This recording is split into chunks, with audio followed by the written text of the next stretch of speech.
Guys, nakalimutan ko yung Dufaston ko. So, kailangan kong bumili. Isa lang naman yon. Dito lang ako sa Watson's bibili. Dahil kailangan ko uminom 10 AM. Sayang, nakalimutan ko. Pero okay lang, dalawa na lang naman yun doon. So, check natin. Ay, ang cutie. Cutie naman yan. So, yan. Punta muna kaming Watson's para bumili ng Dufaston. Bumalik kami sa SM, guys, kasi dapat sa Samsi kami. Eh, wala palang walk-in doon. So, dito lang kami sa Casa Medica ulit sa SM South Mall. Bumalik lang kami, guys, pero buti mabilis yung biyahe. Wala pang 30 minutes. So, yan na. This is it, guys. Balitaan ko kayo in a while. Nag-face mask na ako, guys. Hey, guys! Alright.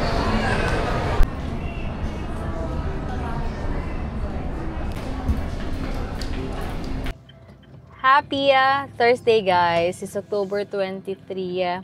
So, ayun, may errands lang kami, guys. Punta lang kami kay Doc Gabilo. Yeah, kay Dr. Lynn Gabilo, guys. So, tawag dito, update ko kayo later. Hindi ako masyadong nakapag-update. Hindi natuloy yung vlog ko last time. Pero mamaya, bago ako mag-update sa inyo, gusto ko munang marinig yung mga result and all kay Doc. Kaya talaga inantay ko tong moment na to para mapagtupig-tugpi lahat ng mga videos ko since Sunday. Kasi hindi ako nakapag-update. So yun, update ko kayo later. At yun lang, happy Thursday.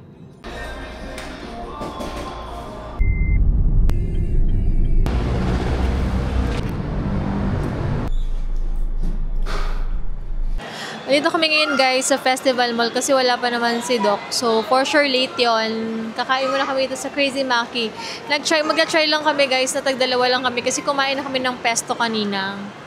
Diba? Sa si Daddy. Grabe yung pabango niya. Anong gamit mo? Azure by Alexander Fragrances. Grabe, guys. Sobrang tapang. As in, alam mo yung kung sensitive yung nose mo. Grabe. Ako naman ang gamit ko ngayon ay scent of the day muna tayo before anything else. Kasi isa rin to sa nagustuhan ko na, actually tatlo na. Tatlo na sila yung gusto ko, diba? Yung Alexander, Enzo, tsaka itong Septoni. Septoni perfume yung gamit ko ngayon, guys. Ayan. One of the best perfume din na na-try ko. Ang hirap lang niya i-pronounce kasi siya may pagka, La Vie Ebel. Ha? La Vie Ebel. Ayan na, Daddy. Try na natin yung sushi nila. Kung masarap. Cute. Ito na yung best seller. Subuan na lang kita kasi alam ko hindi ka naman marunong mag-chopsticks. Huwag ka na magpanggap. Ito sa'yo kasi try lang natin. Ang lasa. Pwede na? Or sakto lang? Sarap. Sarap lang. Kumain kasi kami ng guys, pasta. Kanina.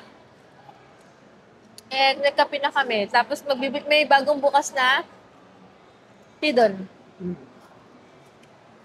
Chat. Mamaya, papakita namin sa inyo. Ito lang kami kumain, no? Pa-konti-konti lang. Diba? As in. Kasi pag kumain kami na madami, empacho.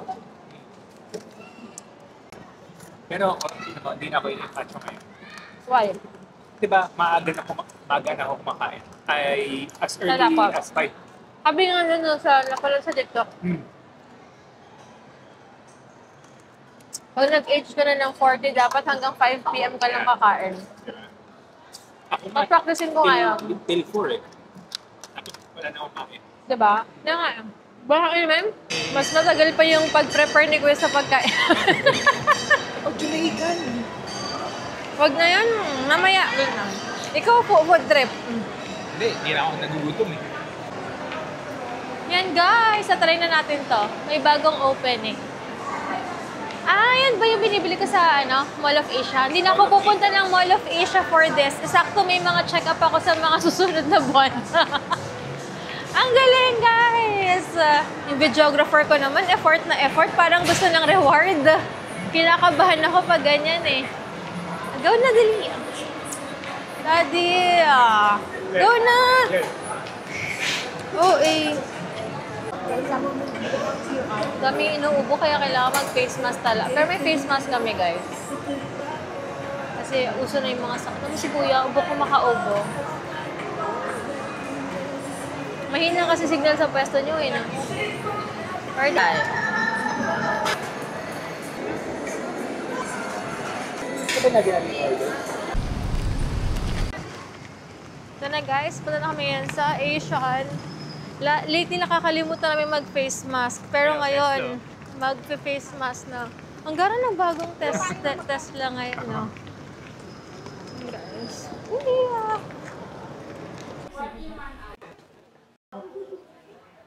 Sabi mo, positive ang preg-test mo. Yes po. Okay, no 3. So guys, galing na kami kay Doc. So,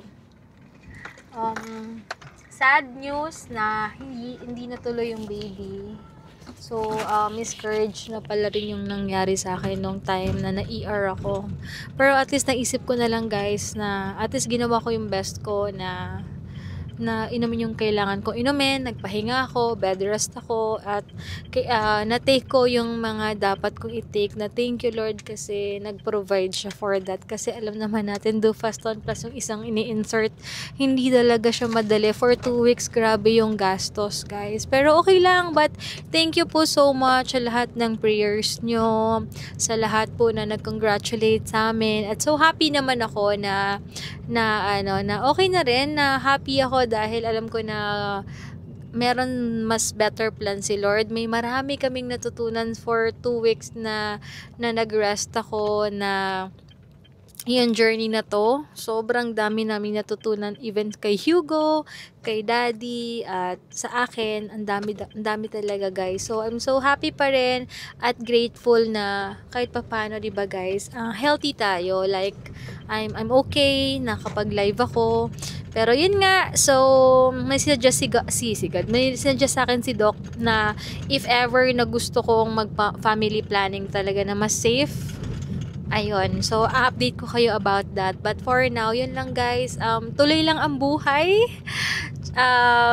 At ganun talaga. Sometimes talaga meron tayong, may mga ganito talaga mga unexpected na mga ganap. Pero wag natin kakalimutan na si God pa rin ang talagang nag-create sa atin. Siya ang nakakaalam kung anong mas mabuti para sa atin at kung ano yung plano niya para sa atin. Tiwala lang talaga. So, yun lang guys. Don't worry, I'm okay. I'm okay po talaga. Walang problema guys. Kasi nga, marami rin naman tayo responsibilidad talaga guys. At least nakapag-rest din ako for some time. So, yun lang. Thank you po.